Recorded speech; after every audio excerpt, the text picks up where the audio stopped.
Almost all of my videos are easy to follow tutorials on how to use your iPad and iPhone. And over the years, I've only made a handful of videos on the accessories I use. But today, I thought I'd show you a few gadgets that help me get the most out of my various iPads. My guess is you already know about some of these, but there's probably some you don't, so stick around. Hi, my name is Rich. If you're like me, you mostly just use your iPad the way it was intended, meaning holding it in your hand, scrolling around, and watching videos and such. But since I started this channel, I've been experimenting with a variety of really handy accessories that have made using my iPad a better experience. By the way, this is not a sponsored video, though some of the stuff I'll show you have come from sponsors, but I will include affiliate links to everything in the description below. If you use one of these links to make a purchase, I receive a small commission, but it doesn't cost you anything extra to do that, and it's a way to support this channel. So first up is Satechi's USBC Hub. I saw another YouTuber talking about this and I knew it was an immediate purchase. It's an aluminum docking station that looks great and adds a lot of connectivity to your iPad. It's got a 4K HDMI connection, which I use to connect to an external monitor. It also has USB-A data ports that I use to connect to external SSDs. You know, I can pick up a couple of SSDs off of Amazon for way less than what Apple charges for internal storage. It also has a USB-C power port. I like that it has SD card slots too. I use these to move photos from my fancy camera to my iPad in a snap. It folds up as well, which makes it easy to travel with. This hub has just been a handy little gadget that makes using my iPad more like a computer.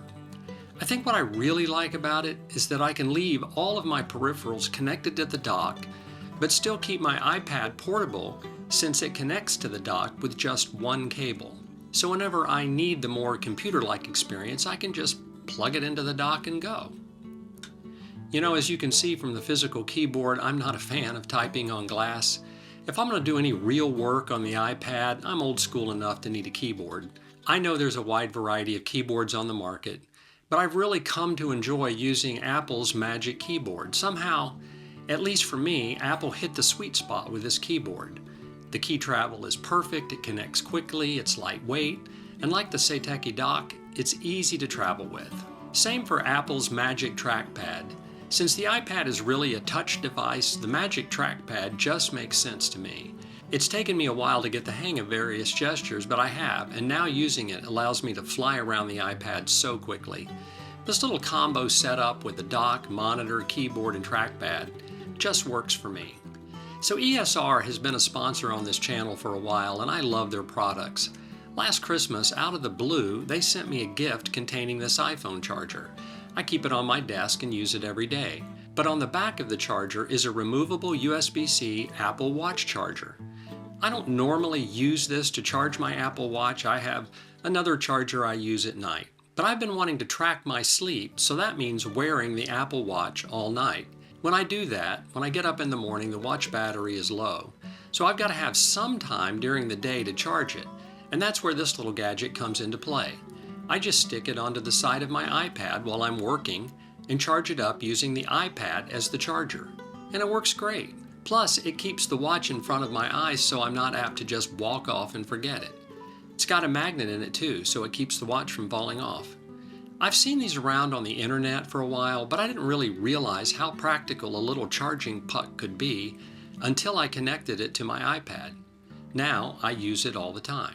Over the years, I've had a lot of different stands for my iPads, but the stand I end up using the most is the MagFlot magnetic stand. It stays on my desk and holds up my 13-inch iPad Air. I've got one of those U-shaped USB power cables that snakes around the back out of sight. The whole setup with this stand looks so clean and minimal. I often keep it beside my Mac Studio computer and use it with universal control. If you're not familiar with this, an Apple computer knows when an iPad is close by, and you can use your Mac keyboard and mouse to control the iPad. It's really clever and a feature I love. And this stand makes doing that so easy. But, you know, even if you don't have a Mac, this stand is worth having if you ever want to work on your iPad without holding it in your hands. I have one other iPad stand I really like, and it's from Lulu Look. It's a simple folding stand that holds the iPad using magnets. You can swivel the iPad to suit your needs. It's sturdy, and unlike the MagFlot, you can fold this down and it's easy to travel with. This stand is not as attractive on a desk as the MagFlot, at least to me, but it's probably a more practical stand since you can adjust the height of the iPad. I actually keep my iPad mini on this stand in my kitchen. It serves as a little info hub for me and my wife. We can view our calendars, add reminders, play music, read Apple News, and more. And this stand makes it all possible. Next, and probably the most practical, is the Apple Magic Keyboard for iPad Pro. You really don't need all the desk setup stuff I just showed you, though I do love and use all of it, if you have the Magic Keyboard for iPad. The typing experience is just as good as any other Apple keyboard, and the trackpad is simply best in class.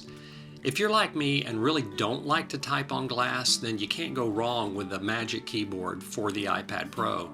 It's gorgeous, and of course you can take it anywhere. No Bluetooth pairing or any connection issues. Just snap it in and go. If you have the base iPad, the Magic Keyboard Folio is also a good choice. It's not as fancy as the iPad Pro keyboard, but it works really well. Like everything Apple though, both of these keyboards are pretty expensive. There are a lot of cheaper alternatives on the market, but I've not found one that matches either of these Magic Keyboards for iPad. Lastly, to tie all of this together, I use the Apple Pencil and AirPods. I know you already know about these, so I won't spend much time on them, but suffice it to say, they round out the whole iPad experience. Apple's new background music feature in Control Center really brings the AirPods to life when working away. And of course, the Apple Pencil does so many things. Honestly though, I don't use half of the Apple Pencil's features. I use it mostly for note-taking and as a stylus. My giant fingers often tap the wrong thing, sending me in the wrong direction, and the Apple Pencil solves that issue. There have been so many YouTube videos on how to use the Apple Pencil, including a few I made on this channel, and I encourage you to take a look at those. But the sum of these parts, the Magic Keyboard for iPad, the Apple Pencil, and AirPods, is greater than any other combination I know of. If you're looking for a complete complement of useful accessories for your iPad, then this is the set, at least in my opinion. Okay, that's it for today. Thanks so much for taking a few minutes to watch this video. I hope you found it helpful. And as always, I'll see you in the next video.